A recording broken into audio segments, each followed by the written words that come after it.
acho que estava cheio, estava lotado, né? Muitos se prendem ou até porque o outro lado hoje não consegue colocar 800 mil pessoas numa live sequer. A live do Lula foi cancelada porque ele não conseguia colocar 1.000 pessoas numa live, que você não sai da sua casa, quiçá as ruas.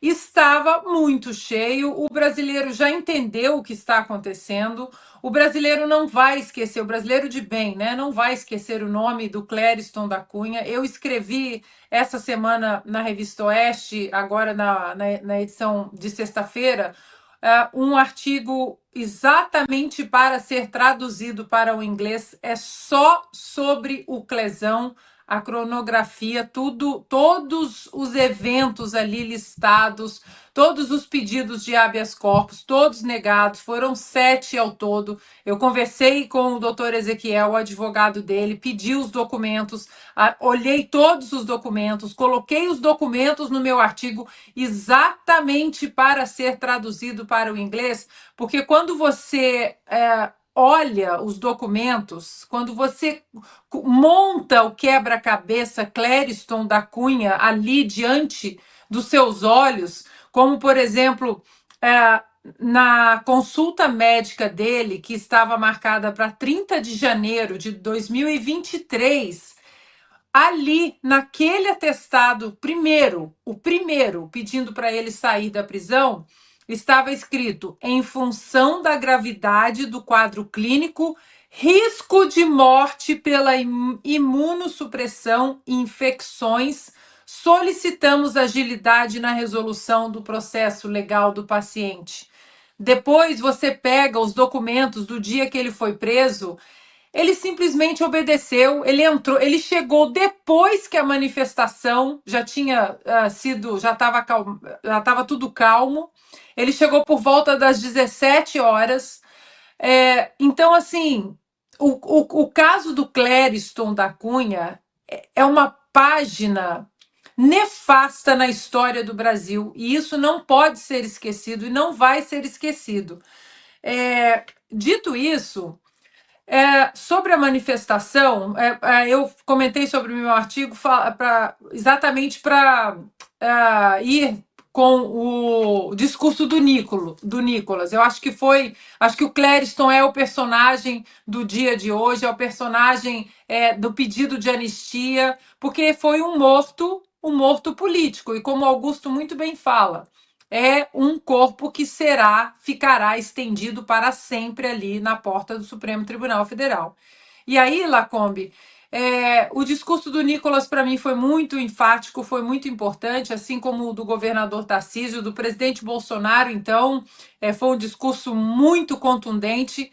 E aí eu queria pedir para a nossa produção colocar essa foto, exatamente, que para mim foi a foto da manifestação, o governador Tarcísio, o Nicolas, o deputado Nicolas e o presidente Bolsonaro, porque nós temos visto nas últimas semanas seríssimas tentativas de dividir esse núcleo. Pode deixar na tela, Franco, por favor. Seríssimas tentativas de dissolver isso aí que a gente está vendo. Disseram insistentemente que isso aí tinha acabado. E, no entanto, os três estavam ali, sob o comando do presidente Bolsonaro, que é o nome hoje que eleva a direita no Brasil. Ah, mas e se o Bolsonaro continuar inelegível? Então a gente cruza essa ponte quando a gente chegar lá. Obrigada, Franco. Existe hoje no Brasil uma vontade muito grande de abocanhar certas áreas por puro poder. E muitos abusam disso, dizendo que fazem o que fazem para proteger o presidente Bolsonaro. Essa foto, para mim, é um esparadrapo na boca de muita gente que quer dividir um núcleo que é fiel ao presidente Bolsonaro, que é grato ao presidente Bolsonaro, que sabe que o nome para 2026 é do presidente Bolsonaro. Então, muito cuidado com o que vocês leem, vou colocar aí uma palavra das redes sociais, né? Com as tretas das redes sociais, porque essa foto tá aí, os três ali lutando pelo Brasil, lutando pela anistia. Tenho certeza que se a deputada Bia Kicis estivesse com a saúde boa, ela estaria nessa foto também. Então, muito cuidado, porque muita gente, com a desculpa, sob o manto de proteger o presidente Bolsonaro, vai querer implodir esse núcleo fiel ao presidente Bolsonaro e que é muito importante para o Brasil. Não, e aí você coloca no combo todo, né, político, o próprio discurso na posse da presidente do Superior Tribunal Militar, a ministra Maria Elizabeth Rocha, discurso político, absurdamente político. A politização do judiciário não dá certo. As páginas da história da humanidade mostram isso, que a politização do judiciário é por isso que os pais fundadores dos Estados Unidos eles tinham tanto medo. O maior medo deles era de um judiciário politizado e ativista. Por isso que eles colocaram muitos filtros até que uma decisão fosse de fato protocolada, digamos assim, aquela decisão final. Então, até chegar numa Suprema Corte dos Estados Unidos, a Suprema Corte com 9 juízes, é um processo, não é nem como o Brasil, primeira instância, segunda instância apenas. Cada estado tem a sua Suprema Corte, cada estado tem vários tribunais de apelações, então eles tinham pavor, porque uma vez uma decisão política chancelada por um juiz, aí acabou. E no Brasil, a nossa pirâmide totalmente inversa, porque o presidente Bolsonaro ele vai recorrer a quem? Já está lá em cima. Nós entrevistamos essa semana o doutor Paulo, um dos advogados do presidente Bolsonaro. Foi uma entrevista com um recorde de audiência também na sexta-feira, se eu não me engano. E a quantidade de absurdos judiciais ali, né, legais no termo do judiciário, eles não tiveram sequer acesso às 81 mil páginas desse processo. Então, eu acho que, infelizmente, a condenação do presidente Bolsonaro ela já está estabelecida, né? Ela já está estabelecida. O que vai acontecer depois disso é que é uma página em branco ainda no Brasil, uma página perigosa em branco, é, principalmente porque nós não temos no nosso Congresso, na Câmara e no Senado, várias pessoas como o Nicolas, como a Bia Kicis, como o Marcel Van Hatten, como Eduardo Bolsonaro, não são todos assim, o senador Girão, e outras pessoas, né, outros parlamentares que realmente abraçaram que se nós não abraçarmos a nossa Constituição e defendê-la, né, com vontade, acabou tudo. Acabou o Brasil, acabou tudo. Você pode discordar dentro da direita, você pode cutucar a esquerda cutucar a direita, é jogo da política.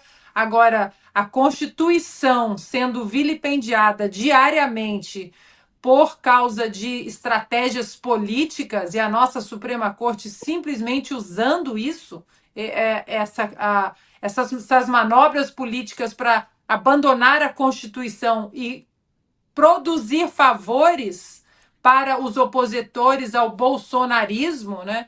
Imaginem, gente, olha, de tudo o que nós vivemos, é tudo tão grave, mas para mim, no topo da minha lista, porque o que eu ouço daqui quando eu conto isso, no topo da minha lista de atrocidades no Brasil, você ouvir de um ministro da Suprema Corte, nós derrotamos o bolsonarismo. E aí, quando eu traduzo aqui, imagine um Supreme Court Justice dizendo nós derrotamos o trumpismo. Não existe isso, gente. Não existe isso. Por favor. O Nicolas, é importante, né? Agora que você tocou na eleição 2026 e Meu Deus do céu, é tanto pratinho para a gente rodar, né? O brasileiro não tem sossego, tem coisa que a gente parece que a gente falou há 2 anos e já está de volta, é tanto problema para a gente resolver. Mas realmente, Nicolas, aqui na minha casa há certos cenários que eu traduzo para o meu marido e ele olha para mim e fala assim: Você não traduziu alguma coisa errada? Eu falo: Não, é isso mesmo. Ele, mas não tem como, é a Suprema Corte. Eu falo, não, mas tem sim. A Suprema Corte do Brasil tem sim. Então é bem real isso. Mas, Nicolas, olhando para 2026, você, como um dos deputados mais ativos ali na Câmara, acho que uma das maiores preocupações do brasileiro, dos brasileiros hoje, não dá, é um assunto tão tabu, né? Olhem a autocensura. Será que eu posso falar? Será que eu não? Tem censura no Brasil? Não. Vocês falam tudo, a gente tá, né, pisa em ovos. O grande tabu, que é urnas eletrônicas com o voto auditável, o voto físico, mas principalmente o respeito ao artigo 37 da nossa Constituição, que é a contagem pública, né, o escrutínio público. Você acha que tem espaço para isso ser debatido de novo, ou os parlamentares ainda estão com medo? É um tabu? Não é? Nós vamos poder falar nesse assunto para que legislações que protejam as nossas eleições elas sejam discutidas, passadas. Como você vê esse cenário em relação a esse assunto, que é um assunto que ainda preocupa demais o brasileiro, nossas infalíveis urnas eletrônicas? A esquerda fez um excelente trabalho, Ana, de demonizar qualquer pauta que questione a transparência, segurança das urnas eletrônicas. É inacreditável, como por exemplo, eu durante as eleições eu questionei o TSE e a minha conta foi derrubada por mais de um mês. Eu não sei se talvez foi por isso exatamente, mas por ter sido meu último post, eu acredito que tenha sido. E até hoje eu não tenho acesso ao processo, nem o meu advogado, enfim. Assim segue a humanidade. Então, a esquerda, juntamente com a mídia e todos os cúmplices, fizeram um trabalho muito grande de demonizar esse assunto. E relembro aqui aos senhores de que até não muito tempo atrás, Flávio Dino estava dizendo que existia fraude nas urnas eletrônicas. O dono, né, Simone do Tebet.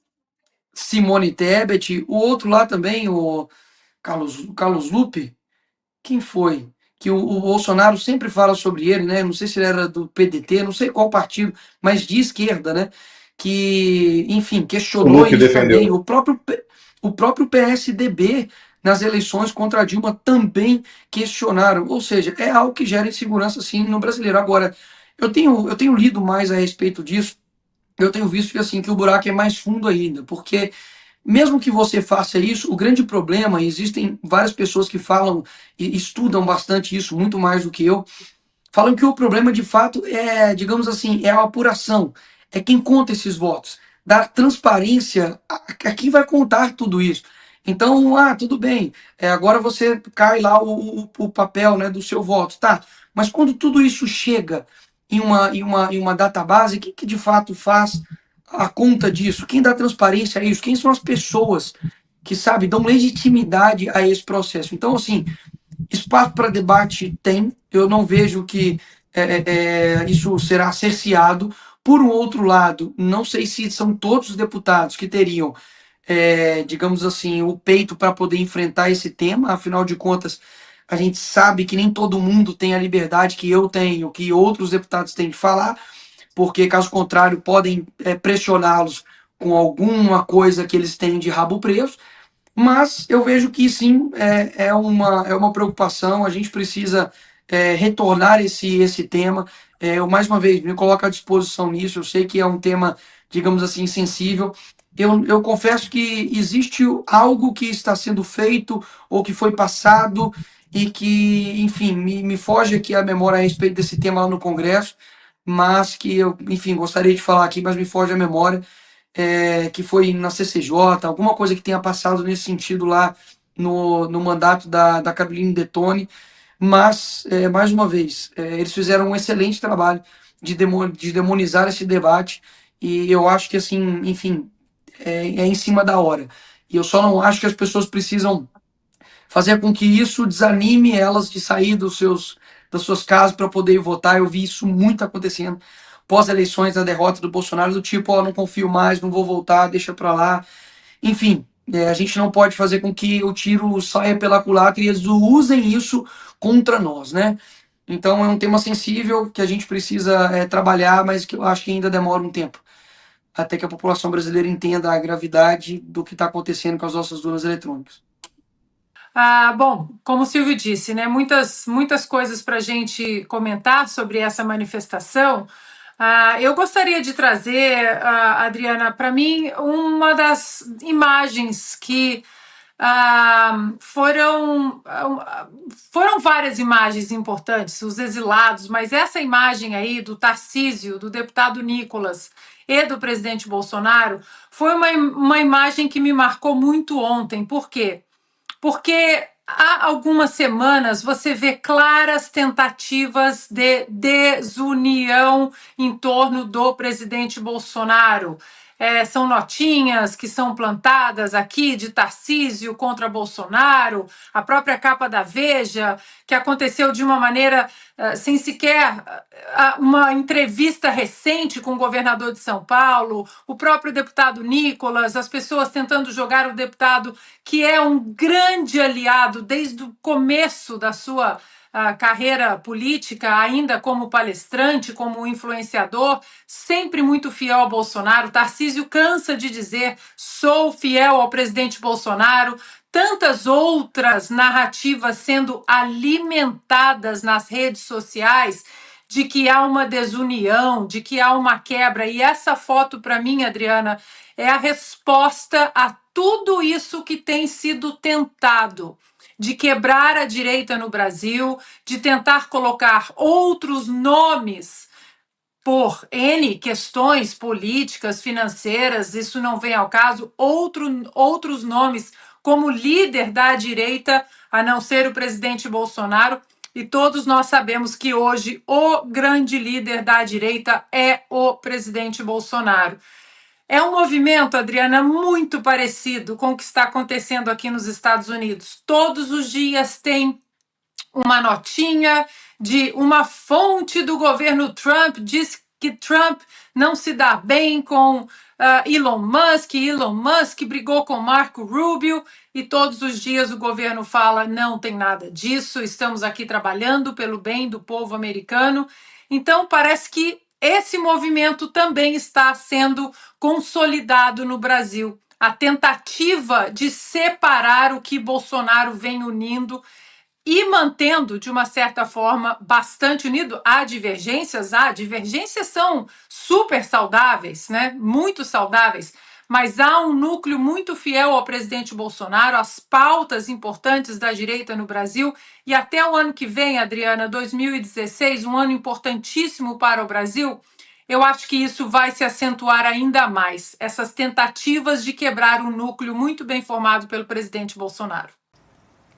Eu acho que o fight, né, do Donald Trump, o lutem, eu acho que acabou se tornando um grito para todos aqueles que estão exaustos da injustiça, porque não custa lembrarmos que as tentativas, né, a primeira no dia 13 de julho, em Butler, na Pensilvânia, ela acontece depois de várias tentativas de tirar Donald Trump da corrida eleitoral presidencial. Tentaram tirar o nome das cédulas, depois 91 indiciamentos, uma condenação, mais tentativas de tirar o nome dele das cédulas, mas a Suprema Corte aqui nos Estados Unidos, por unanimidade, os 9 juízes, inclusive as 3 juízas nomeadas, indicadas por democratas, os 9 juízes disseram: não, o nome dele continua na cédula e quem decide o presidente é o povo americano. Então, pelo menos aqui ainda existe, né, essa Suprema Corte que olha apenas a Constituição, mas essa foto acabou se tornando uma foto muito inspiradora, porque ali diante da dificuldade máxima, né, uma tentativa de assassinato, sangue escorrendo pelo rosto, ele ainda se levantou e disse: lutem, lutem, porque não é nenhuma questão de lutem por mim, é lutem por vocês, porque eles querem me calar. Ele disse isso 2, 3 dias depois, na convenção do Partido Republicano. Eles não querem me calar, eles querem calar vocês, todos vocês. O problema é que eu estou no meio e eu não vou deixar isso acontecer. Então, toda essa perseguição política também contra o presidente Bolsonaro, tudo é muito similar, não é, Adriana? Claro que tem as diferenças, principalmente aqui existe uma Suprema Corte capaz, uma Suprema Corte que olha processos políticos e fala: não, isso não é aqui. Isso aqui é em outro lugar, isso é em cada estado. Volte para o estado de vocês, mas processos políticos dessa natureza para tentar tirar um nome de uma corrida eleitoral não é aqui. Então acabou que essa cena se tornou um ponto de reflexão e de força no mundo. Agora, em relação à esquerda, a tentar agrupar alguém, Adriana, nem o atual presidente da República conseguiu reunir 1.000 pessoas numa live, ou seja, as pessoas não precisavam nem sair de casa, era só ligar o computador e ver a live do presidente Lula. Nem isso ele conseguiu, quiçá colocar gente nas ruas. Adriana, a mesma coisa aqui dos Estados Unidos, é impressionante, é o mesmo manual, essa extrema esquerda tem o mesmo manual. Se eu não consigo silenciá-lo, se eu não consigo calá-lo, eu vou tentar politizar o judiciário. No caso do Brasil, infelizmente, acontece, aqui não aconteceu. No caso do Brasil, hoje a nossa Suprema Corte é extremamente politizada e ativista, e se não conseguem parar, acontece o que aconteceu, inclusive, com o presidente Bolsonaro quando ainda era um candidato. Uma facada. Eles tentam tirar a vida do presidente Bolsonaro, tentaram do candidato Bolsonaro, e há, claro, né, muita apreensão em relação à vida do presidente Bolsonaro, porque ele consegue ainda arrastar multidões. A palavra que Augusto disse, multidão se reúne em Copacabana. E é assim por onde ele passa. É assim em Goiás, é assim no Sul, é no Nordeste, é em Minas, é em São Paulo. Então, Adriana, eles podem espernear, se eles estão esperando um espetáculo diante desse julgamento do presidente Bolsonaro, o brasileiro já aprendeu com aquela CPI do circo, aquela CPI da Covid. O brasileiro entendeu direitinho que, inclusive, aquela CPI foi uma arma para tentar desestabilizar a força política do presidente Bolsonaro. E o capital político da boa administração do presidente Bolsonaro, ele segue. Porque isso é que eles não conseguem lutar contra, Adriana. Uma coisa é você lutar contra uma ideologia, ou você lutar contra uma ideia, ou um discurso. Só que a extrema esquerda hoje no Brasil, eles têm que lutar contra o legado de um governo extremamente eficiente, preocupado com a população. E hoje o brasileiro consegue comparar antes do presidente Bolsonaro, durante a administração do presidente Bolsonaro e agora, esse desastre absoluto que é o governo do Lula. Então, Adriana, eles podem colocar a narrativa que for, mas como o Silvio e eu gostamos, fatos são coisas teimosas. E o fato é que a administração do presidente Bolsonaro tem números muito bem estabelecidos, pilares econômicos, sociais muito bem estabelecidos, defesa da nossa Constituição, da liberdade de expressão, o apreço à independência intelectual das pessoas. E aí, contra fatos, não há argumento, só choradeira. Não, é uma articuladora e que influencia muito o debate pela beleza, né? Então, nós temos que levar isso em conta também. Uma mulher extremamente bela, por isso Lula colocou aí, né, colocou-a num posto importante de articuladora, já que esse machismo do bem está liberado, né? Chamar uma pessoa de bonita e dizer que a beleza ajuda na manutenção ali das pautas queridas pela esquerda. Agora, Adriana, mais uma vez, é impressionante como a extrema esquerda ela se comunica no mundo inteiro, porque hoje, aqui nos Estados Unidos, o Partido Democrata, o antigo Partido Democrata, que era um PSDB, um partido tucano, social-democrata aqui, o partido de Bill Clinton, no máximo até Bill Clinton. Depois de Bill Clinton, a coisa, né, eles perderam a mão dentro do partido.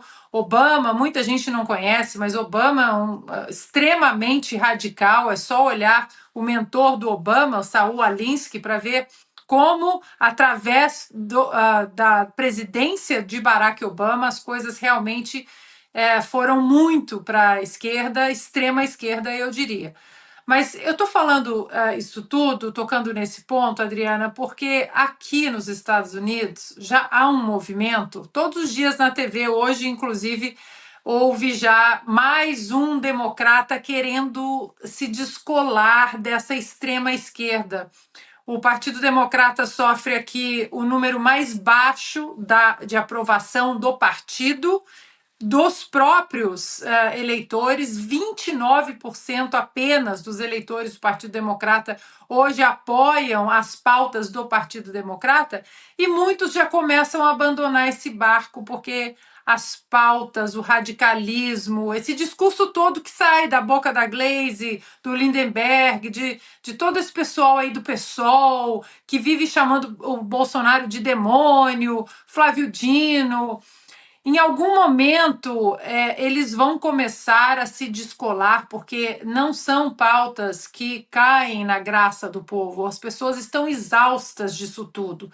E como o governador Tarcísio muito bem disse no discurso dele ontem, é preciso aprovar esse projeto da anistia para a gente começar a falar das coisas que importam no dia a dia da vida das pessoas. Hoje a anistia é a pauta principal, a mais importante, porque nós temos presos políticos no Brasil. Brasil 2025, nós temos presos políticos.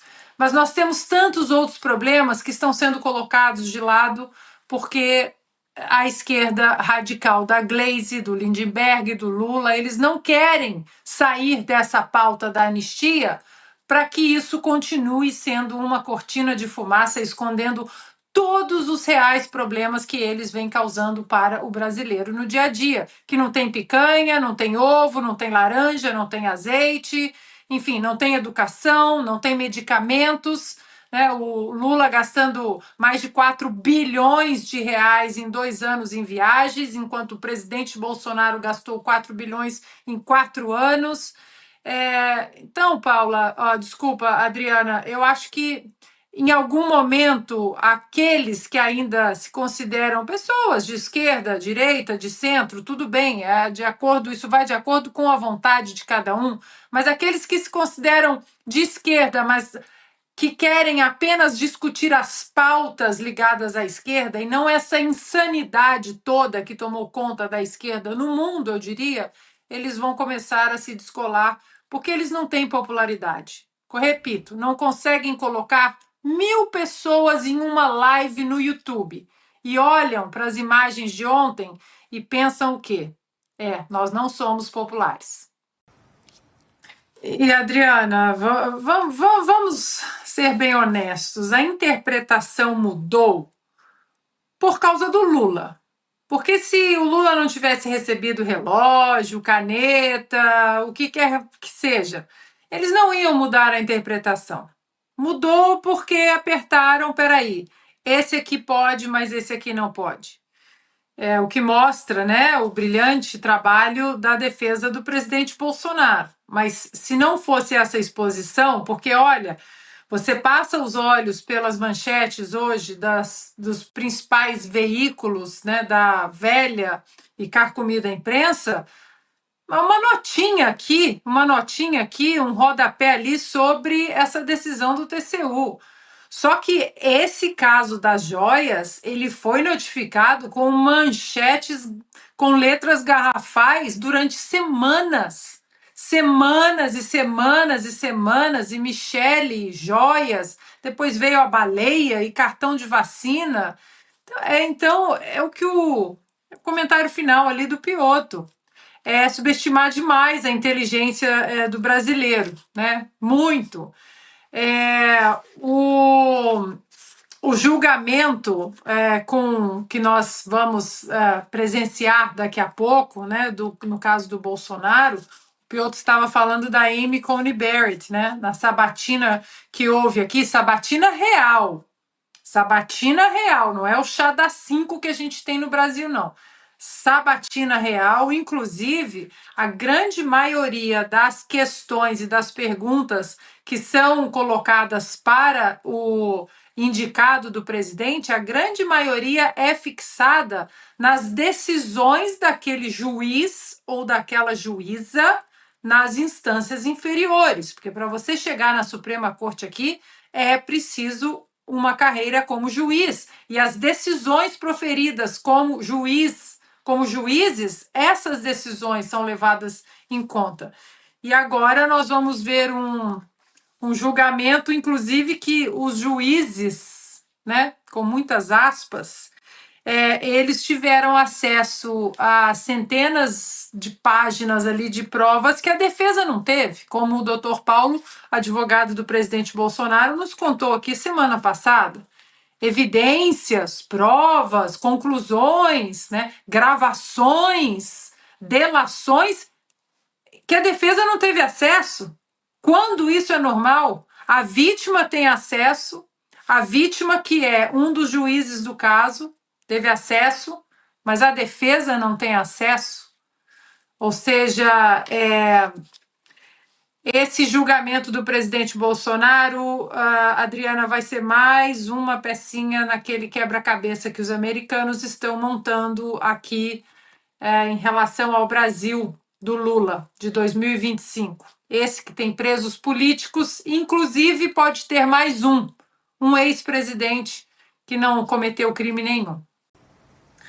Sim, Adriana, e é um assunto que, nossa, divide aqui a sociedade americana, são várias teorias. Eu confesso que eu já li alguns livros sobre teorias diferentes, já vi alguns documentários também, inclusive há um documentário recente, digo mais ou menos uns 2 anos, com, se eu não me engano, 5 ou 6 médicos que atenderam o presidente John Kennedy assim que ele foi levado para o hospital, e os médicos dizendo que nos anos seguintes, né, ao assassinato, eles foram ameaçados, eles tiveram que se manter em silêncio, que a autópsia oficial não condiz com o que eles viram, o local da entrada e saída dos tiros, né, das balas, ou seja,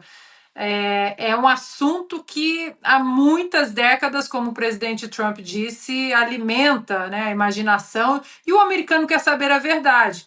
Lembrando que nós temos hoje no governo do presidente Trump um membro da família Kennedy, né, o Robert Kennedy Jr., que é sobrinho do JFK, e ele disse também que ele está ansioso por ver esses documentos. Com certeza, Adriana, vai ser um dia bastante movimentado aqui, se de fato, se nada acontecer, porque o Departamento de Justiça disse que ia liberar a lista do Epstein, depois voltou atrás, disse que tinha que esconder os nomes de algumas vítimas que ainda estão vivas, algumas pessoas que ainda estão envolvidas com o caso, ou seja, o mesmo conceito segue para os arquivos do JFK. Eles precisam analisar todas as pessoas que estão envolvidas, se as famílias, né, se existem familiares ainda vivos. Espero que não aconteça amanhã o que aconteceu com a lista do Epstein, porque amanhã, se isso acontecer, vai ser um dia muito esperado por muitas gerações de cidadãos americanos. Todos os dias, as notícias em relação a nossa primeira-dama, são notícias que trazem gastança. Gastança, comitiva, 12 pessoas. A última viagem foi uma comitiva de 12 pessoas. E não é nem questão, né? A Janja está no avião presidencial ao lado do marido, o atual presidente Luiz Inácio. Não, é um aparato todo gigantesco só para ela. Só para ela. Não podemos discutir, né, quanto ela gasta, o que ela faz. As redes sociais dela agora estão trancadas, ou seja, não sabemos se ela posta alguma coisa, a gente não sabe o que ela está fazendo.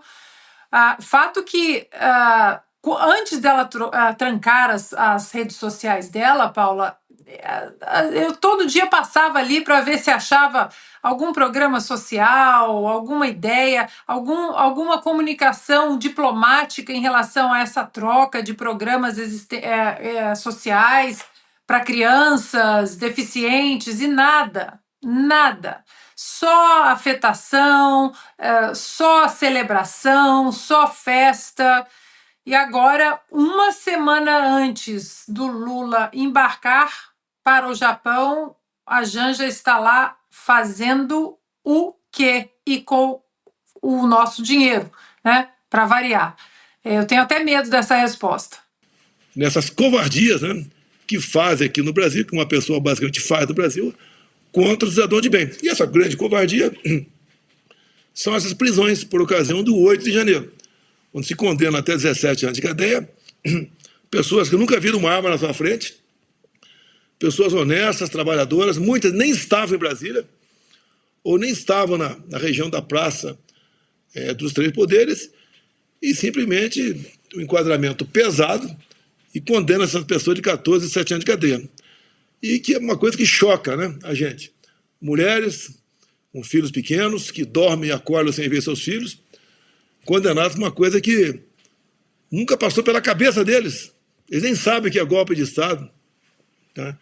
Tentativa armada, pessoas que nunca viram uma arma na sua frente. Dano a patrimônio, a grande maioria nem entrou lá. Quem porventura entrou, quebrou, tem como comprovar, paga. E por tabela, eu entro também nessas acusações, né, de ser o mentor de tudo isso. É uma coisa que, eu costumo dizer, se eu tenho tanta culpa assim, por que não seguir o devido processo legal? E mais ainda, como diz meus advogados, muito melhor preparados do que eu, né, as provas, o que a Polícia Federal colheu na sua pesca probatória, Fishing Expedition, tá, não chega ao nosso conhecimento. Nem o meu telefone, o espelhamento do mesmo, chega ao conhecimento do meu advogado. E as informações que ele tem, que nós temos pelas mídias, que os demais advogados também não têm acesso ao processo. Tudo sempre foi confidencial, ou seja, secreto.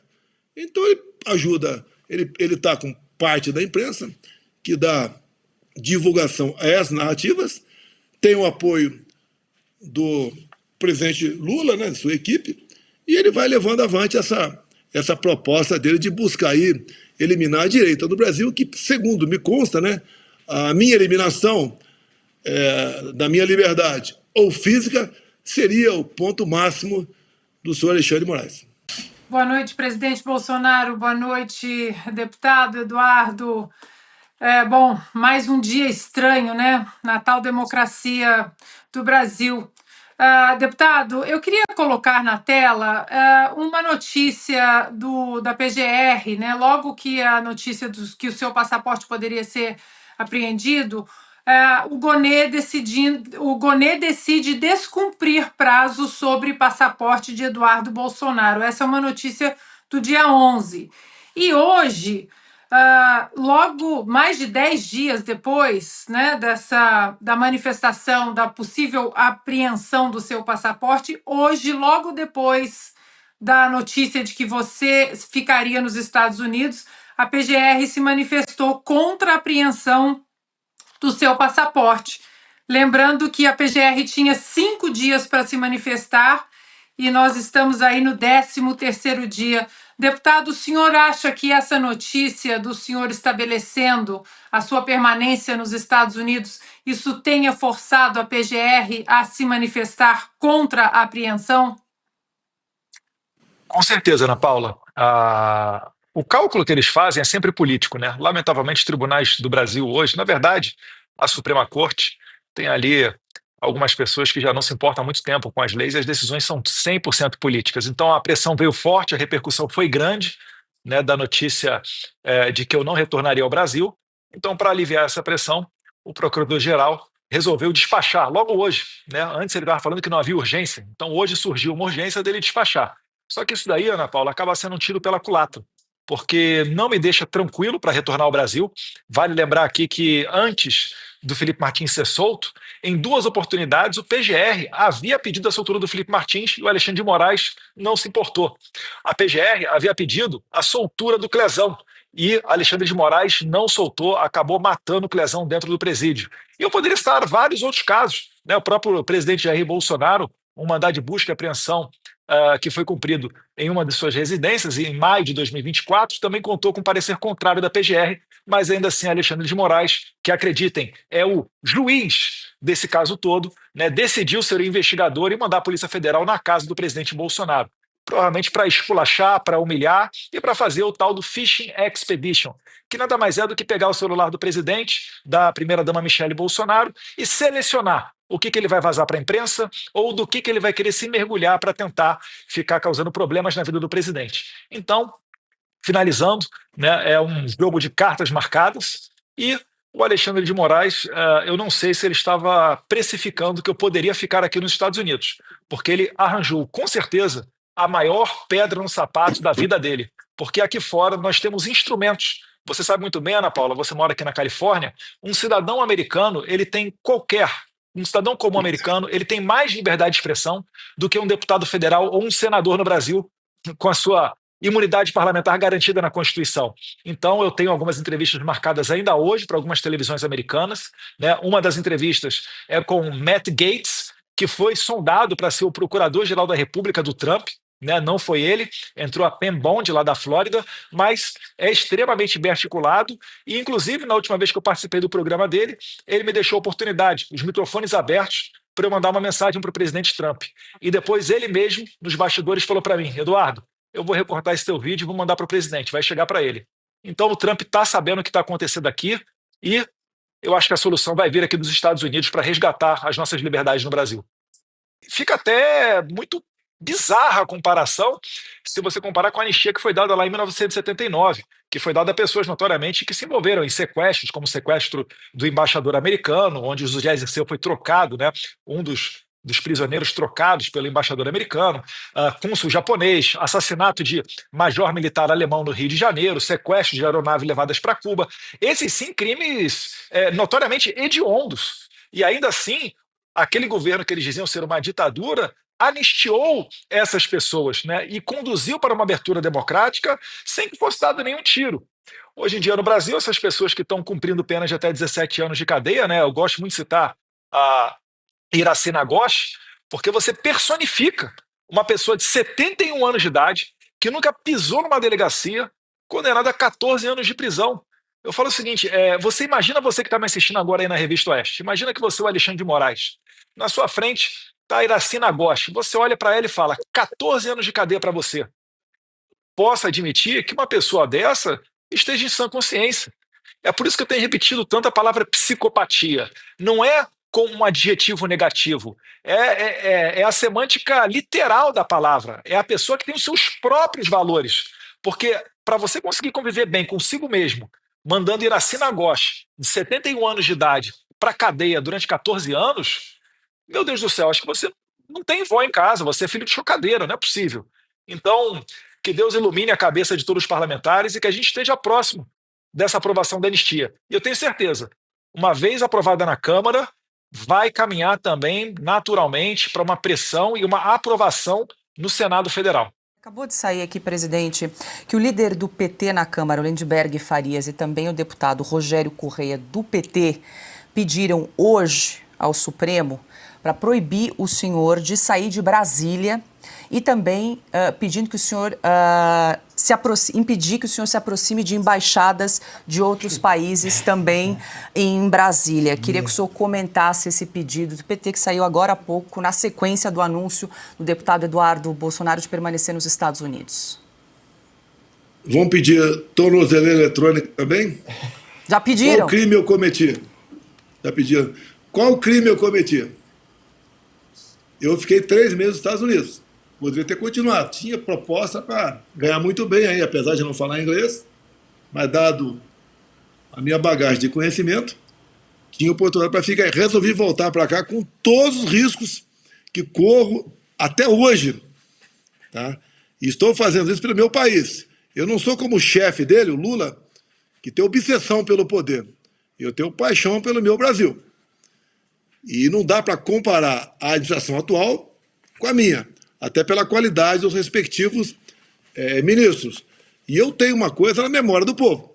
Tá? Eles têm saudade de mim, em grande parte, gostam de mim e reconhecem o que eu fiz lá atrás, enfrentando, repito, dificuldades como a pandemia e uma guerra lá fora.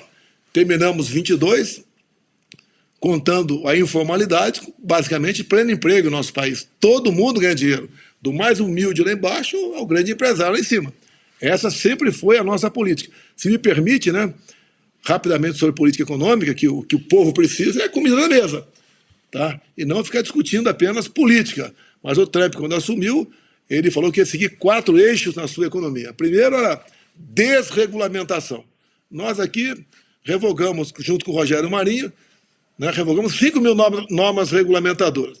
E depois ele falou em desburocratização. Também com a equipe do Paulo Guedes, nós transformamos na parte governamental o Brasil o segundo país mais digital do mundo. Depois o Trump falou em diminuir a carga tributária, inclusive para os super ricos. Aqui é o contrário. Ele quer taxar, de preferência, quem está investindo. Esse capital acaba indo embora.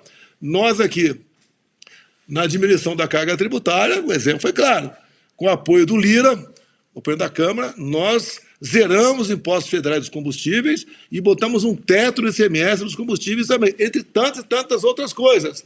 E a última, do Trump, ele falou a questão de energia. Vai explorar petróleo nos Estados Unidos, em reservas indígenas, e a de proteção ambiental também, aqui no Brasil. Tá?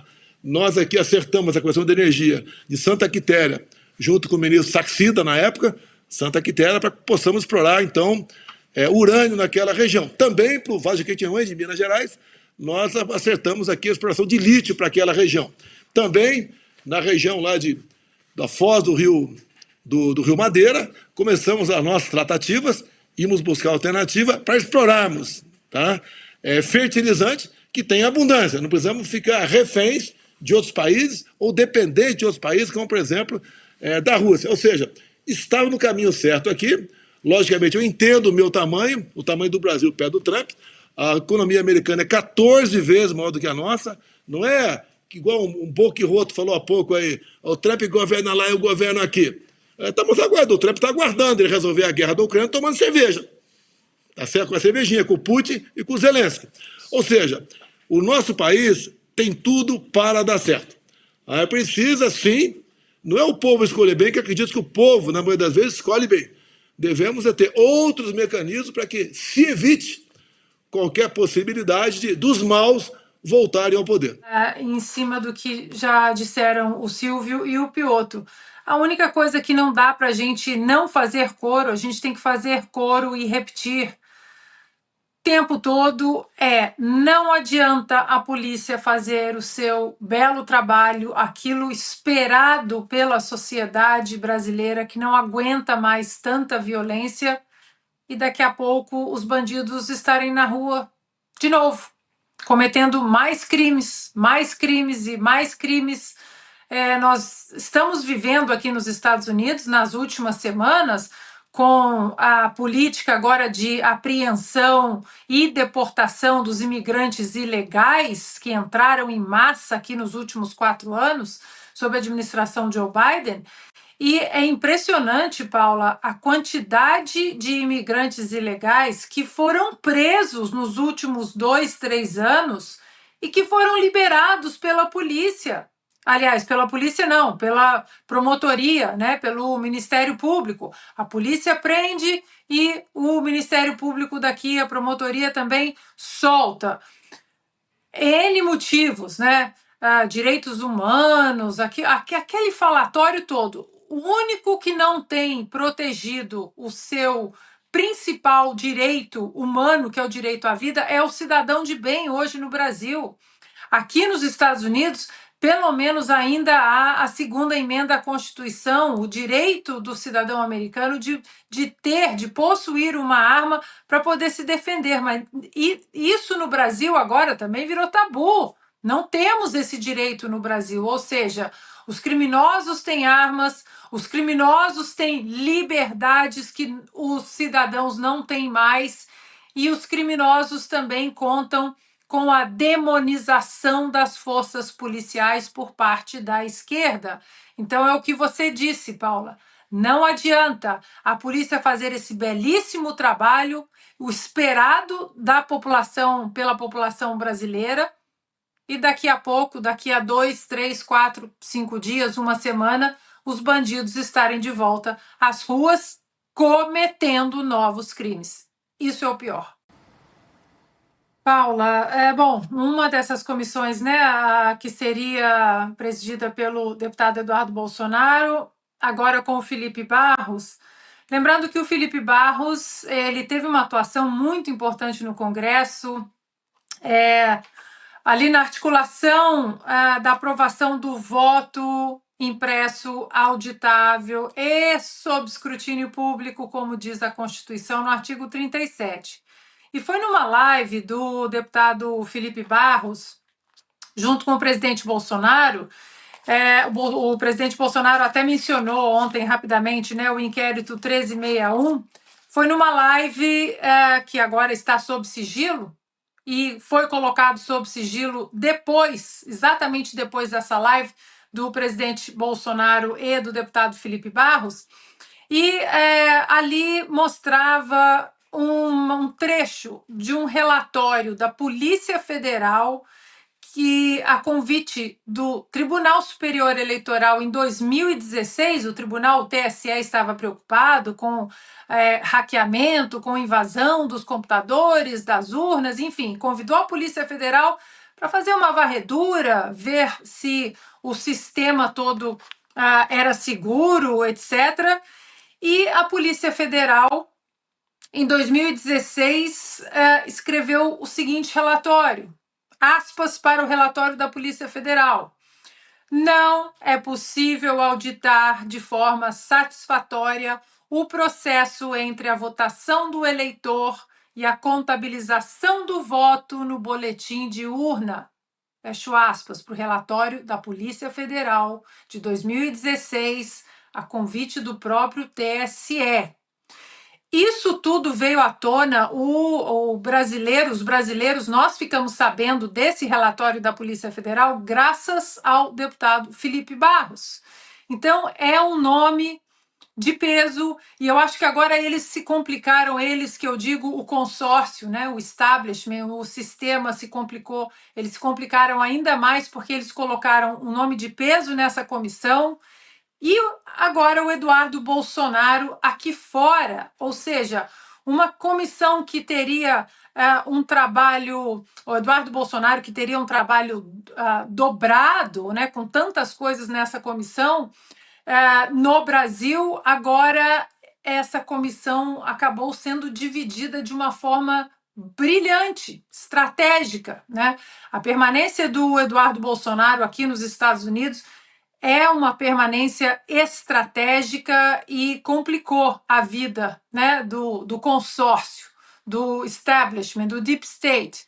Tanto que saiu no Globo, hoje tem uma matéria no Globo dizendo que o ministro do Supremo Tribunal Federal, Alexandre de Moraes, ofereceu um jantar na noite desta terça-feira para o ex-presidente do Senado, Rodrigo Pacheco, que contou com integrantes dos 3 poderes. A matéria do Globo continua. O encontro teve a presença de ministros do Supremo, do Superior Tribunal de Justiça, incluindo o presidente da Corte Herman Benjamin. Também esteve presente o ex-presidente da Câmara, Rodrigo Maia. E o assunto foi exatamente a saída de Eduardo Bolsonaro do país e a preocupação agora com o que o Eduardo pode fazer, o que o deputado pode fazer aqui. E sobre o Hugo Mota, rapidamente, Paula, porque não tem como não comentar, né? Ele que, quando foi eleito presidente da Câmara, fez um discurso belíssimo sobre a proteção da Constituição. Agora, dizer que não tem exilados políticos no país, então é lamentável isso. Agora, esperar o quê de um deputado que votou a favor da manutenção da ilegal prisão do então deputado Daniel Silveira? Esperar o quê de uma pessoa que vota a favor de uma prisão ilegal? A pergunta é retórica. Paula, é uma vergonha. O que nós estamos vivendo no Brasil é inacreditável. Eu conversando com membros da minha família que, né, estão no Brasil e todos, né, desanimados com o Congresso, e aí depois você vê uma declaração dessa lamentável do presidente da Câmara, o deputado Hugo Mota, uma declaração covarde, eu diria, né? Parece um texto que foi escrito pelo próprio Alexandre de Moraes, né? E a minha família perguntando, às vezes eu não sei como vocês comentam as mesmas coisas todos os dias, porque vocês estão numa nuvem, né, num disco arranhado, naquele filme, né, que eu brinco, O Dia da Marmota, a gente acorda e está no mesmo filme, vai dormir e está no mesmo filme. É inacreditável. Eu não sei se eles continuam na insistência. Não, se a gente repetir 37 milhões de vezes golpe, golpe, golpe, atentado violento ao Estado de Direito, quem sabe se a gente repetir, isso vire verdade, né? Igual o ministro da propaganda aquela era, lá atrás, né? Do Bigodinho, que falava, vamos repetir uma coisa 1000 vezes, uma mentira 1000 vezes até ela virar verdade. Porque não tem outra explicação. Né? Juristas renomados, advogados, e você passa os olhos em perfis profissionais de advogados, juristas, professores de direito, que nem tem nada a ver, nenhum alinhamento com o bolsonarismo, são pessoas apolíticas, e todos eles, né, os que têm integridade intelectual, dizendo é uma peça que não para de pé, não existe isso. Não existe. Ontem, a minha última pergunta para o presidente Bolsonaro foi em relação àquela frase que ele disse, ainda como presidente, mas já passando o bastão para a equipe de transição do Lula. Ele disse naquela coletiva: eles vão sentir saudade da gente. Como que um presidente que diz eles vão sentir saudade da gente, que recebe a equipe de transição, que faz toda a transição oficial, viaja para o exterior, sai do posto de presidente e vai dar um golpe de Estado da Disney, de Orlando, de Miami, depois que já entregou o poder para o presidente empossado? E aí Zanin, que foi advogado deste presidente empossado, com todas as perguntas que nós temos até hoje, e não podemos sequer perguntar sobre a eleição de 2022, que foi advogado dele, agora marca julgamento do terceiro grupo de acusados, e continuam os grupos, né? Os lotes dos presos políticos, mas, né, que segundo o deputado Hugo Mota, não tem presos políticos no Brasil. Realmente, deputado, no Brasil não tem, eles estão todos exilados aqui nos Estados Unidos. Tem uma juíza exilada aqui, jornalistas, e agora temos um deputado também. O senhor está certo, eles não estão no Brasil, mas temos presos políticos no Brasil. E que são julgados, deputado Hugo Mota, em lotes Lote 1, lote 3, lote 12, como gado, deputado Hugo Mota, o senhor vai se sustentar nesta covardia de dizer que não há presos políticos no Brasil e nem exilados aqui nos Estados Unidos? O senhor não merece estar sentado nessa cadeira. Fez um discurso belíssimo na sua posse. Eu elogiei, todos nós elogiamos o discurso de proteção à Constituição. E agora, diante disso tudo, o senhor fala: tá tudo normal, gente. Zanin marcando julgamento de terceiro grupo de acusados. Vai para vocês aí no estúdio, Paula. Eu vou tomar uma água. É surreal, Paula. A gente precisa beber muita água aqui, respirar para fazer comentários, porque é surreal tudo isso. Eu estive com o padre José Eduardo algumas vezes, né? Tive o prazer de conversar com o padre, de ir a missas celebradas pelo padre, depois conversei com ele na casa dele, e ele me contando, Paula, o dia que a Polícia Federal fez a batida, né? Batida na casa dele, que é atrás da paróquia dele, carros da Polícia Federal, vários carros, vários agentes da Polícia Federal, colete à prova de bala, AR-15, armas, e o delegado entrando, pedindo computadores, tablets e celular, pedindo para ele dar a senha do celular ali, e ele imediatamente ligou para o advogado dele falou: não, você não tem que dar a senha, imagina, confissões ali, conversas privadas, confidenciais entre o padre e seus fiéis, e ele me disse, Paula, que havia o delegado em si muito, né, autoritário, aquela coisa de, né, como se estivesse desbancando uma grande operação do cartel, de algum cartel, e ele comentando como alguns policiais estavam sem graça. Inclusive, quando o delegado se afastava, os policiais chegavam ali e falavam: padre, o senhor me desculpa, padre, mas né, nós saímos ali, nós recebemos os chamados, a gente não sabe para onde a gente vai, a gente fica sabendo ali no meio da operação às vezes. Por favor, o senhor nos desculpe. Assim, inacreditável. A outrora gloriosa Polícia Federal, aquela que a gente acordava de manhã durante os anos da Operação Lava Jato, onde a Polícia Federal pegou, né? Qual foi o corrupto, aquele que colocou a mão no nosso dinheiro, que desviou recurso público, os desfiles do 7 de setembro, quando a Polícia Federal passava, ovacionada de pé, e a Polícia Federal fazendo batidas desse nível, com armas e coletes à prova de bala, na residência de um padre, atrás da paróquia dele. É inacreditável. Só uma última coisa, Paula, em relação aquilo que vocês estavam conversando, né, que a Defensoria Pública informou que Moraes violou os direitos de defesa de uma mulher acusada, negando a intimação de uma testemunha que poderia comprovar, né, que a Giovana Vieira chegou a Brasília no fim da tarde. Vejam vocês, no Brasil é tudo invertido. O ônus não é de quem acusa. O ônus de provar a inocência é de quem é acusado. Mas quando o acusado ou a acusada pode provar a sua inocência, o juiz não deixa que a inocência seja provada. É a mesma coisa que aconteceu com o Felipe Martins várias vezes.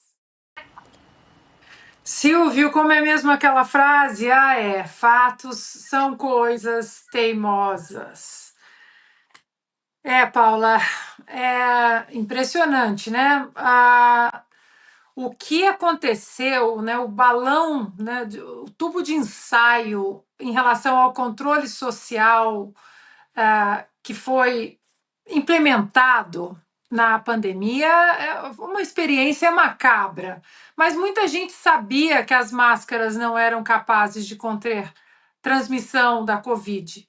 Muita gente sabia que as vacinas também não eram capazes de conter transmissão da Covid-19. O próprio, então, presidente dos Estados Unidos, Joe Biden, ele disse na TV, o vídeo está aí na internet, você pode encontrar, se você tomar a vacina de Covid, você não contrai, você também não transmite a doença. O que logo depois, né, essa teoria caiu-se por terra e nós entendemos que as vacinas não tinham essa eficácia de não contaminação e não transmissão. As máscaras, a mesma coisa. Durante a pandemia, nós falamos muito no antigo programa lá da Jovem Pan, e fomos depois censurados. Olha, o jurídico disse: não, vocês não podem falar sobre isso. Que médicos aqui dos Estados Unidos, médicos do mundo todo, intelectualmente honestos, eles diziam que o lockdown para pessoas saudáveis, esse lockdown que foi implementado no mundo, fecha tudo, tranca todo mundo, a economia a gente vê depois, isso só vai estender a pandemia. As pessoas saudáveis precisam continuar circulando porque elas serão exatamente o antivírus, elas serão usadas como um firewall. Isso estava escrito na própria declaração de Great Barrington, que nós falamos tanto na época, declaração assinada pelo Dr. Jay Bhattacharya de Stanford, mais um médico de Harvard, o Dr. Jay Bhattacharya, que hoje faz parte do Departamento de Saúde do governo, da administração do governo de Donald Trump. Ele que estuda pandemias e epidemias há mais de 2 décadas disse: não podemos fazer esse lockdown severo e as máscaras não são capazes de conter a transmissão. Ele foi censurado, inclusive, em Stanford. O meu filho, que na época estava estudando em Stanford, ele me contou que na época houve manifestações dentro da universidade demandando que a presidência da universidade demitisse o professor, imagine, porque ele estava dando a sua opinião médica. E os médicos que foram censurados, tiveram seus canais no YouTube derrubados, que foram demonizados, Dr.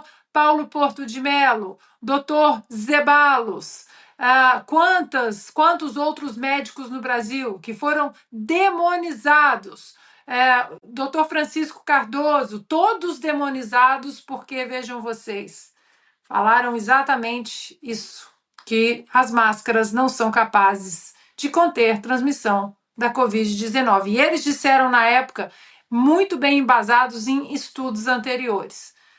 Está aí, fatos são coisas teimosas. E segue, né, o Janja Tour com o nosso dinheiro. Volta ao mundo com o dinheiro do pagador de impostos do Brasil. A verdade é essa, não tem nem muito mais o que acrescentar, não. O brasileiro já entendeu que a dona Janja, a deslumbrada, gosta de viajar com o nosso dinheiro. Trancou as redes sociais, né? Agora a gente não consegue mais ver os passeios, né? O turismo que ela faz por aí. E olha, veja bem, Paula, para que as pessoas não falem, mas vocês só criticam a Janja. Olha, eu não me importaria de ter uma primeira-dama e de até pagar alguns custos para a primeira-dama se ela visitasse programas sociais no mundo, tá? Porque já que o Rio Grande do Sul ela esqueceu, ela abandonou o Rio Grande do Sul. Ela foi no Rio Grande do Sul para tirar foto com cachorrinho, a foto com cavalo e nunca mais ela voltou ao Rio Grande do Sul para olhar as crianças carentes, abandonadas, que perderam pai, mãe, avós, casas, escolas, sumiu do Rio Grande do Sul. Mas se ela fosse passear no mundo e voltasse com algum programa social, alguma ideia de melhoria para as comunidades carentes no Brasil, para as crianças sem pais ou adolescentes que sofreram violência doméstica, abuso sexual, que seja, Janja. Tem uma lista interminável de boas coisas que você pode trazer para o Brasil fora do Brasil. Aproveite essas viagens, traga alguma coisa para o Brasil e apareça no Rio Grande do Sul. Apareça lá, tem muita coisa ainda para ser reconstruída no Rio Grande do Sul, porque o governo do senhor excelentíssimo seu marido já esqueceu o Rio Grande do Sul. Esse foi abandonado pelo governo federal. O Rio Grande do Sul foi abandonado pelo governo federal. A senhora poderia, né, fingir que o governo federal se preocupa com o Rio Grande do Sul. Fica a dica para a senhora. Dia bastante triste. Hoje a gente traz essa notícia, né? O ministro Alexandre de Moraes, como relator, foi o primeiro a votar no caso da cabeleireira da Débora dos Santos, uma mulher de 36 anos, mãe de 2 filhos, condenada a 14 anos de prisão. Ana, vale lembrar que esse julgamento virtual ele segue durante toda a semana, com previsão de término no próximo dia 28 de março, sexta-feira, para que os outros ministros também possam votar em plenário virtual. Eu trouxe aqui, hoje somos todas Débora dos Santos, porque realmente é um dia muito triste. Boa noite, Ana. Aqui, Paula. Essa notícia acho que acabou com o dia de todos nós. Um batom. Isso aqui, colocou uma mulher na mira de uma justiça ou injustiça, como queiram, nefasta. Colocou na mira 14 anos de prisão. Ela pode passar 14 anos na cadeia, trancafiada, por causa disso. Um batom. Boa noite, Paula. Alexandre, meu mestre Augusto Piotto, nossa audiência. É tão difícil comentar isso, Paula, principalmente porque eu acho que todos nós, em algum momento hoje, nos deparamos com o vídeo dos filhos da Débora na internet. Uma mulher que foi até uma manifestação, de uma certa forma, manifestação pacífica. Nós sempre defendemos aqui a punição para os vândalos, aqueles que quebraram, depredaram o patrimônio público, que invadiram os prédios, mas a justiça não está sendo feita como ela deveria ser feita. Alexandre de Moraes, ele perdeu a mão em tudo, né? Acho que não dá para a gente ficar dourando a pílula nessa notícia. O Alexandre de Moraes perdeu a mão, entrou não apenas em justiça, ativismo, mas agora, Paula, tem uma mão pesada de sadismo. O sadismo de condenar uma mulher a 14 anos de prisão por causa de um batom, porque ela escreveu "perdeu mané" com um batom. Isso aqui ele considerou uma arma inflamável. Vejam vocês, não se pode então viajar de avião com um batom na bolsa, porque é inflamável, é uma arma de puro terrorismo. E aí vocês comentavam, né, sobre o ministro Lewandowski, que disse que, puxar as aspas aqui, esse fenômeno, a minha expressão foi pensada fora de contexto, que as polícias têm que ser melhor remuneradas, para que não haja esse fenômeno do judiciário eventualmente ter que corrigir erros de prisões que não foram feitos de acordo com a lei. E no caso da Débora, que lei diz que isso aqui é uma arma inflamável? Perdeu o mané. Que lei coloca uma mãe de 2 crianças pequenas, uma esposa, uma brasileira sem antecedentes criminais, numa prisão por 2 anos? Ela está aprisionada na cadeia, uma prisão preventiva que o próprio ministro Gilmar Mendes disse em vários vídeos, e tem um que viralizou, famoso, ele criticando a Lava Jato, dizendo que prisão preventiva eterna era uma forma de tortura. O que é, então, ministro, uma mãe de família presa por causa de um batom durante 2 anos e agora condenada a 14 anos de prisão pelo Alexandre de Moraes? Ainda tem, né, a continuação do julgamento? Enquanto a Elise Matsunaga, que esquartejou o marido, foi condenada a 16 anos de prisão. E enquanto isso, nós temos o presidente da Câmara, o deputado Hugo Mota, dizendo que nossa democracia é saudável. O Alexandre trouxe alguns trechos ali do discurso de posse do Hugo Mota, ele que levantou a Constituição por diversas vezes, falou sobre o episódio do 8 de janeiro, dizendo que não seria golpe, e realmente na última quarta-feira faz essa declaração dizendo que não há presos políticos, que não há censura no Brasil, que não há perseguição. É complicado, é meio esquizofrênico, né, Ana? E principalmente quando a gente traz a cronologia dos fatos da última semana. Então, Paula, na época, eu comentei que eu estava desanimada com o nome do Hugo Mota por um motivo para mim, que é um histórico complicado. Você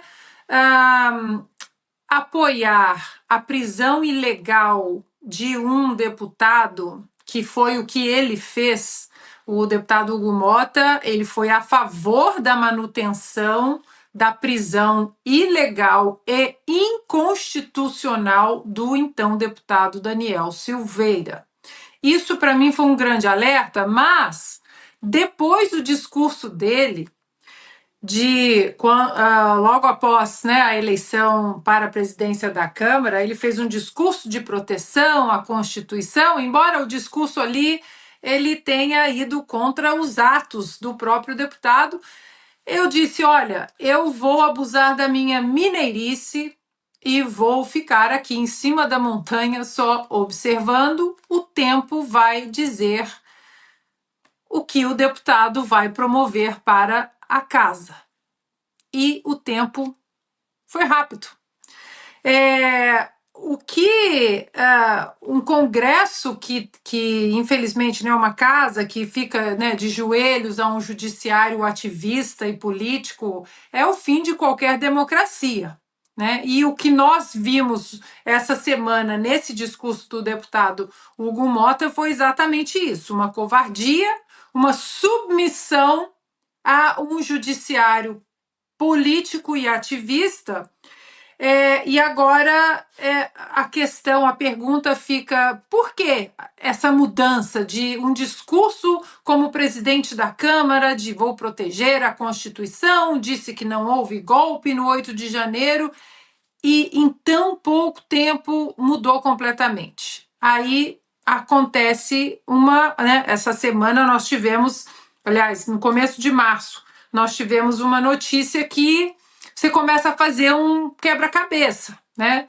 A notícia do dia 8 de março, que diz o seguinte: Ministério Público Federal investiga suspeita de fraude em licitação com emendas de Hugo Mota. Bom, não dá para a gente não começar a questionar as coisas, né? A mudança drástica de discurso. E o que não dá mais também, Paula, é para termos covardes no Congresso. Não dá. Nós precisamos começar a tirar essa gente da Câmara, do Senado e começar a colocar gente ali disposta a proteger a Constituição brasileira, o único e possível norte para uma nação decente. A ministra da Secretaria de Relações Institucionais, Gleisi Hoffmann, afirmou numa entrevista à CNN que o projeto de lei da anistia busca livrar o ex-presidente Jair Bolsonaro de possíveis condenações no caso que apura tentativa de golpe de Estado. E eles fazem esse discurso dos presos no 8 de janeiro. Ali não tem inocente. Desculpa, esse tipo de argumento não cabe. Vamos combinar aqui, ó. cerca de 570 pessoas foram liberadas. Por quê? Porque fizeram um acordo com a PGR. Pagaram multa, saíram da rede por 2 anos, assistiram a um curso sobre democracia. 400 pessoas poderiam ter sido liberadas também, se negaram a fazer acordo. Então, se negaram a fazer o acordo, é porque realmente elas tinham o objetivo de fazer o que fizeram. Então, eles estão vendendo uma coisa que não é verdade, não são senhorinhas que estão lá e que pegaram 17 anos. Então, esse debate da anistia, a gente tem que colocar ele no lugar certo. O que está em movimentação no Congresso Nacional é a liberação do Bolsonaro, é disso que trata aquele projeto de lei. E nós somos contra, e já vou dizer, não é uma questão de interesse de governo, é uma questão de interesse do país, da nossa democracia, da nossa história. A gente não pode permitir essa anistia. Bom, e nessa mesma entrevista à CNN, a Gleisi defendeu a criação de um cargo honorífico para a primeira-dama Janja da Silva. Vou abrir aspas aqui para a ministra. Eu defendo sim um ponto, diria um cargo honorífico. Ela não vai receber nada, seja isso legalizado. Acho importante para que ela possa sim prestar as contas, falar, eu não vejo problema nenhum. Fecho aspas aí para Gleisi Hoffmann. E aí, Ana, também segundo a Gleisi, a Janja da Silva tem um peso social importante, o que justificaria, então, esse cargo honorífico. E aí a gente fecha aqui o bloco sobre o 8 de janeiro, já que a ministra também se manifestou sobre o projeto de lei da anistia. Mas o posto de primeira-dama já é um cargo honorífico. Pelo amor de Deus. Agora, a Gleisi diz que a primeira-dama, ela tem preocupações sociais com o Rio Grande do Sul. Não tem. E enquanto a Janja não voltar, não aparecer no Rio Grande do Sul, eu vou continuar sendo o disco arranhado, porque essa mulher, não vou nem dourar a pílula, é uma farsa quando o assunto é preocupação social. É uma farsa. Não existe preocupação social nenhuma por parte dessa mulher. Senão ela estaria no Rio Grande do Sul, cuidando das imensas necessidades que a população do Sul, principalmente as comunidades carentes, estão passando. Estão necessitados, crianças, adolescentes, tanta gente, perdeu tudo. Perdeu casa, perdeu família, perdeu seus pets queridos, as pessoas perderam escolas, perderam o chão, perderam o rumo, perderam o futuro, perderam seus entes queridos, crianças órfãs. Então, não dá, dona Gleisi. A Janja, eu repito, é uma farsa quando o assunto é preocupação social.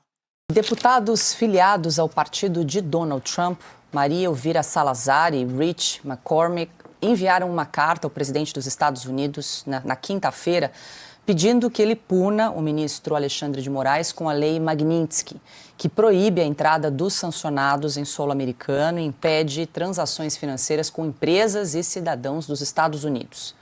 A iniciativa já havia sido cogitada por Elon Musk e agora conta com o apoio público de parlamentares republicanos. A punição seria um passo além para a perda do visto. A carta, assinada pelos parlamentares, afirma que Alexandre de Moraes é um problema não apenas para o Brasil, mas uma ameaça crescente para os Estados Unidos e também solicita proibições imediatas de visto e também penalidades econômicas. Assunto para a Ana. Qual é o peso aí dessa carta, Ana, que foi apresentada aí pelos parlamentares ao presidente Donald Trump, com o endereço certo aí em relação ao ministro Alexandre de Moraes?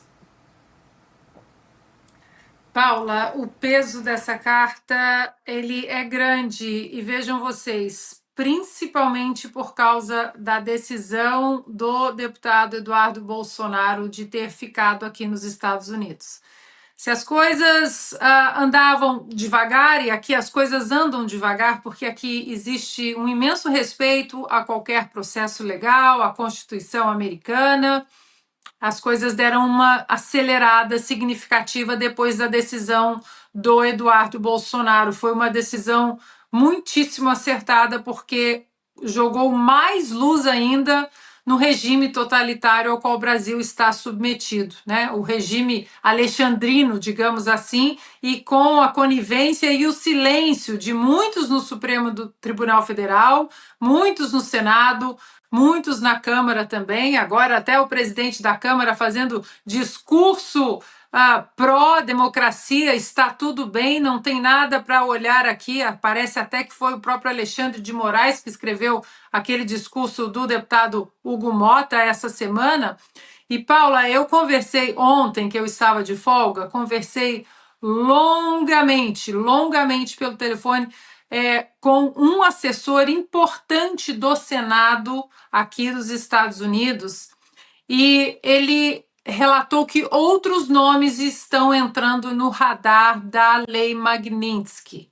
Esses nomes incluem, inclusive, o Paulo Gonet, da PGR, assim como o delegado da Polícia Federal, Fábio Schor, aquele que, né, nós sempre falamos aqui das ações dele em relação, principalmente à prisão do Felipe Martins. Ele estava aqui nos Estados Unidos também quando a entrada fraudulenta do Felipe, né? Colocaram com Felipe Martins no sistema de imigração americano. Aquela entrada foi colocada no sistema, um erro, né? O nome do Felipe é com I, Felipe. Esses dois nomes circulam também para sanções em relação à Lei Magnitsky. Então, Paula, parece que a decisão, muitos questionavam, né, a decisão do Eduardo Bolsonaro de ficar aqui e de ter largado à frente da Comissão de Relações Exteriores, pois parece que essa força-tarefa agora ela se desdobrou e de maneira muito estratégica, com o Felipe Barros no Brasil, que é um nome forte também, e o Eduardo Bolsonaro aqui nos Estados Unidos. Eduardo, inclusive, que foi chamado pelo próprio Donald Trump no CPAC de meu amigo Eduardo Bolsonaro. Mande um abraço para o seu pai, Jair Bolsonaro, uma grande família. Foi assim que o Donald Trump convidou, né, o Eduardo Bolsonaro até a se levantar. Ele recebeu o aplauso das pessoas. Eduardo, que é amigo de um dos filhos do Donald Trump.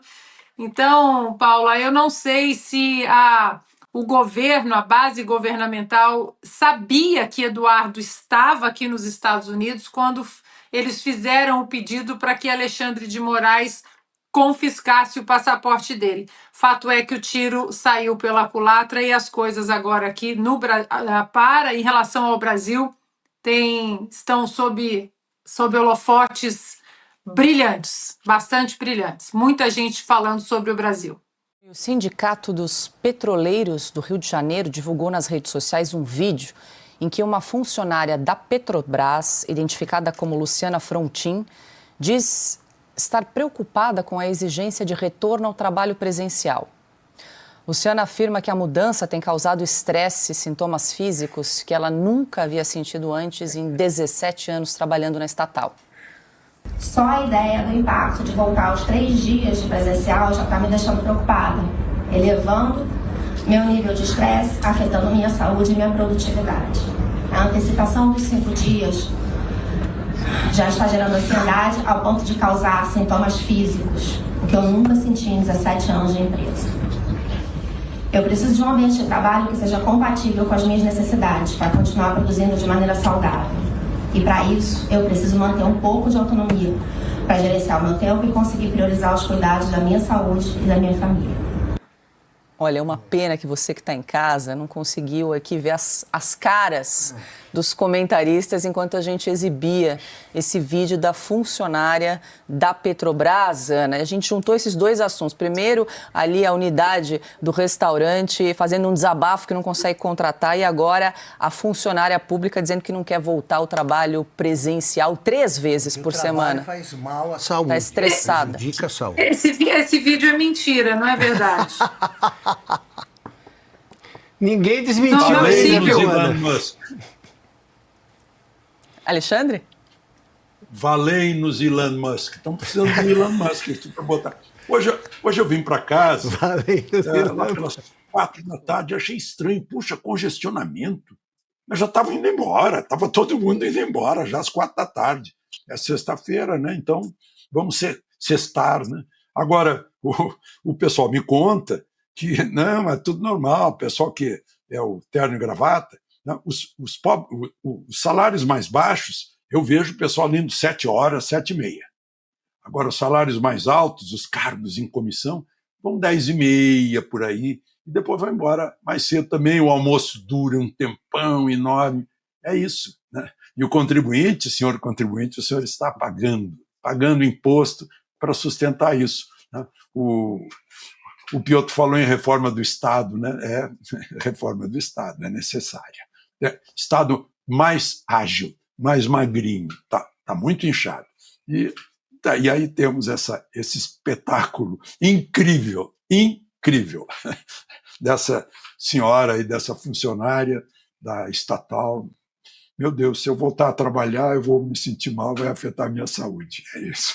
Preocupada com a saúde mental dela. Então, Piotr, como diz o trabalhar. governo que a Petrobras é do povo, não pode privatizar, então precisa perguntar para o povo o que ele acha de conceder esse benefício que essa senhora quer. Mas eu vou fazer uma pergunta um pouco mais objetiva. O que ela acha dela chegar no pronto-socorro desesperada e o médico falar assim, hoje não, porque está em trabalho remoto, não vai poder atender a senhora. Não, mas eu preciso... Não, todo mundo está em trabalho remoto agora. Ou tem pouca gente, a senhora vai ter que ficar 10 horas na fila porque os outros estão em trabalho remoto. Ah, mas o trabalho do médico é presencial. Ah, não, mas hoje também todo mundo tem direito.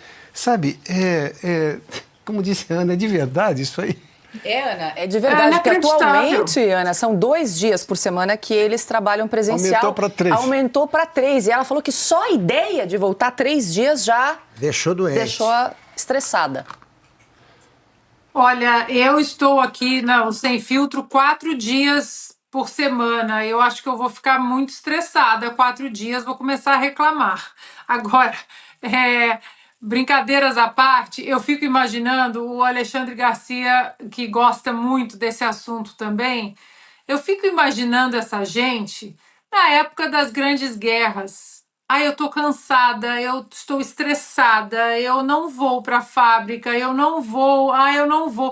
Imaginem essa gente partindo para o fronte. Imagine essa gente ficando em casa, cuidando do que tinham que fazer para alimentar o fronte. Olha, é inacreditável. É como a geração, né? Quanto mais... Tem um livro do Ben Shapiro que fala que o nome é Do Lado Certo da História. Eu já até escrevi na Revista Oeste sobre esse livro. Tem um capítulo que fala sobre os grandes avanços da humanidade, tecnológicos, da medicina, educacionais, sociais, enfim, da ciência. E como esses avanços hoje, que hoje nós vivemos nos tempos mais ricos em relação a tudo, e como as pessoas elas perderam a estamina, o ânimo de crescer com todos esses avanços, que hoje nós temos gerações preguiçosas, não querem trabalhar, não querem estudar, não querem ler, o tempo todo ali no celular, né, com o dedinho ali, não conseguem ler um artigo com calma, fazer um curso. Não, o curso de 2 meses é muito longo. Olha, é triste, porque você vê a cara da moça aí, da Luciana, né? É uma moça jovem, com a vida toda pela frente e já reclamando que não quer trabalhar. É inacreditável esse vídeo.